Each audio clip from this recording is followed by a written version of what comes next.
Madame la Présidente, chère Christiane, chère Madame Radjavi, en revanche, en ce qui concerne Ashraf, jusqu'ici, j'ai pu voir comment le droit est systématiquement, non pas bafoué, mais contourné et ignoré. En effet, dès l'annonce du calendrier du retrait américain, j'avais eu le plaisir et l'honneur d'avoir de longues conversations avec Madame Radjani sur les risques que couraient les gens d'Ashraf. C'est pourquoi, simultanément, nous avons essayé d'obtenir que les Nations Unies s'impliquent.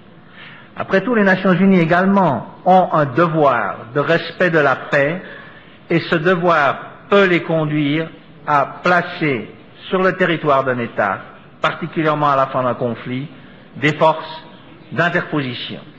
Le plan européen, qui est aussi une des choses que nous avions envisagées il y a déjà plusieurs années, le plan européen, qui est de chercher à offrir dans nos pays, et peut-être dans d'autres pays, mais que nous devrions aider économiquement s'ils reçoivent ces réfugiés, des réfugiés d'Ashraf prêts à sortir du camp. Dès le départ, ils ont refusé le déplacement à l'intérieur de l'Irak parce que ce déplacement augmentait les risques, pour des raisons que je ne vais pas développer, mais qui sont évidentes et qui ont été vérifiées.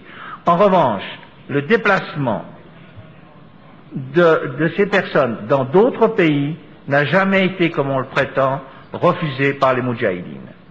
Donc d'ici la fin de l'année, il est indispensable qu'il y ait une concertation entre les pays prêts à accepter des réfugiés, avec des critères. Après tout, on a pu monter quelque chose de beaucoup plus... Mon problème, c'est que quand j'étais à Bruxelles au mois de juin, la réponse des Américains était on ne croit pas au plan européen, et pour les Européens, actuellement, il n'y a pas de leader qui prenne réellement la question en main pour que cette conférence aboutisse et qu'on puisse stopper. C'est plus une bombe à retardement, c'est une bombe qui est déjà armée. Merci.